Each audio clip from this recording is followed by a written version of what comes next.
15 سپارہ اوم رکوع سورہ بنی اسرائیل اوم رکوع 15 سپارہ اوم رکوع سورہ بنی اسرائیل اوم رکوع بسم اللہ الرحمن الرحیم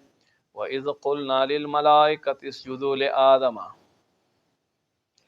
یاد کړئ چې مونږه فرشتو ته وی آدم ته سجده وکړي فسجدوا پس دوی سجده وکړه الا ابلیس مگر ابلیس ونه کړه قال اسجد لمن خلقت طینا دوی آیا زب سجده کوم هغه ته چې تعالی خټه نه پیدا کړي قال ارایتک هذا الذي كرمت علی وی آیا تو ګوره دا هغه چې تا ما باندې د معزز کړو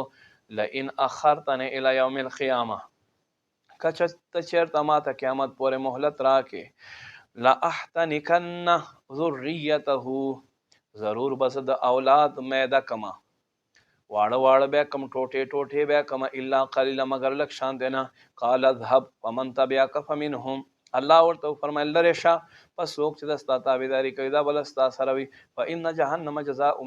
مغفورا پس بشک جهنم به وګرځي کې جزاء حکم دستا ټولو جزاء مغفورا پورا جزاء واستفزز من استطاعت منهم پس دوی را واړه چې څومره تانه کېدای شي به صوت کې بخپل आवाज سره واجلب علیهم بخیل کا او ته په دوی باندې و تړ خپل آسان ورا جلی کا وشارکو فی الامر او په خپل سورلو سره په خپل په سره او ته شریک وګرځيګا دوی سره فی الاموال په مالونو دی کې او اولاد په اولادونو دی کې وعدهم او دوی تواده ورکا وما يعدهم الشیطان الا غرورا شیطان وعده نوی مگر د فریب وی ان عبادی لیس لك علیهم سلطان بشک زما په بندگانو تا قابو نشتا وکفا بربک وکیلا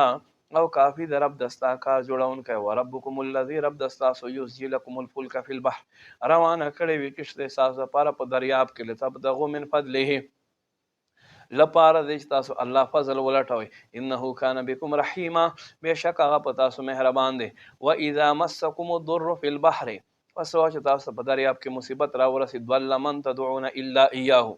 تاسو نو ورک شي هغه چې تاسو عبادت کوي مگر الله ذات فلما نجاكم الى البر پس وخت تاسو الله په خیر او عافیت سره کی و چې ته اعرضتم تاسو مخ وګرځوي وکانه الانسان کفورا انسان غټ ناشکر دی اف امنتم ان يخسف بكم جانب البر آیا تاسو خپل ځان په امن کې سمجھاو کوئی عادت تاسو په ځمکه کې خخ کی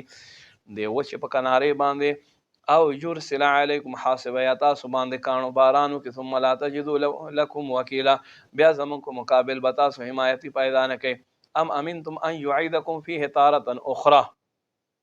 یا تاسو لدینا پامن کې چې تاسو بیا دوباره وګرځېږئ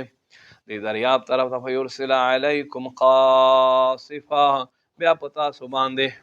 داسې هوا راولېږي چې هغه جهاز ماته من الريح د هوانا ويغرقكم بیا تاسو غرق بما كفرتم په سبب تاسو کفر ثم لا تجدوا لكم علينا به تبيعا بیا تاسو مونږ پس رستو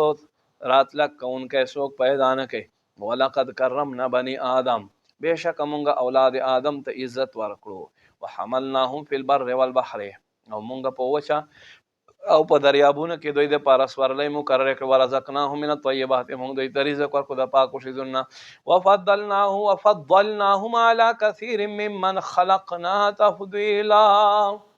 او مونږ دوی ته په خپل مخلوق کې ډېر فضیلت ور عطا کړو